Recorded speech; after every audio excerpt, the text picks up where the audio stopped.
తెలంగాణ అభివృద్ధి మోదీతోనే సాధ్యమన్నారు ఆ party MP అభ్యర్థి కొండా విశ్వేశ్వరరెడ్డి. రాష్ట్రానికి ఇచ్చిన హామీలన్నీ నెరవేర్చారని కొనియాడారు.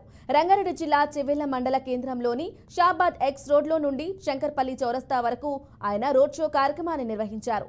10 ఏళ్ల మోదీ పాలన దశాబ్దాల కలను సాకారం చేశారని చెప్పారు. కాంగ్రెస్ ప్రభుత్వంలో ప్రజలకు అన్ని కష్టాలని, పంటలు ఎండిపోతున్నాయని, వానపడి పంటలు నాశనం అవుతున్నా ప్రభుత్వం పట్టించుకోవట్లేదని ధ్వజమెత్తారు. ఇక కాంగ్రెస్ ఎంపీ అభ్యర్థి రంజిత్ రెడ్డి తన ఆస్తులు కాపాడుకోవడానికే పార్టీ మారారని విశ్వేశ్వరరెడ్డి విమర్శించారు. చేవెళ్ల నియోజకవర్గంలో ఏం అభివృద్ధి చేశారో చెప్పాలని డిమాండ్ చేశారు.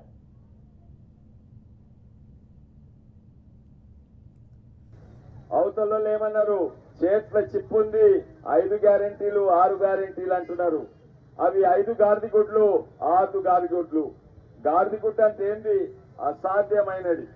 గాడిదగుడ్డు పెడతారా? పెట్టదు. వీళ్ళు 2 లక్షల గుడ్డు పెడతారా?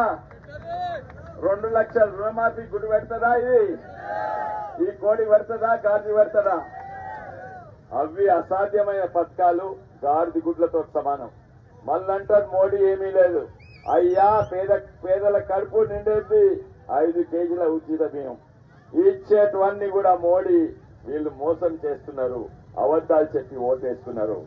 కానీ ఈసారి ప్రజలు నమ్మకంది లేదు. అందుకే అవతల మీద ఎప్పుడు చల్లాలి. ఏంది రిజర్వేషన్స్ తీస్తారు?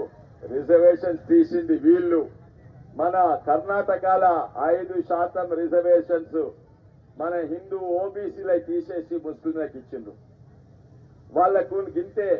వాళ్ళు భారతదేశం నడుస్తారా లేకుండా తూర్కోళ్ళ ప్రభుత్వం అని ఆ ఉన్న రాహుల్ గాంధీ నియోజకవర్గం ఇన్స్పెట్టి పారిపోయిండు గుట్టలకు. ఎందుకంటే మన మంత్రి, కేంద్ర మంత్రి, మహిళా మంత్రి స్మృతి ఇరానీ ఆయన ఓడగొట్టింది సొంత నియోజకవర్గంలో. అయితే ఆయన గుట్టలకు పారిపోయిండు.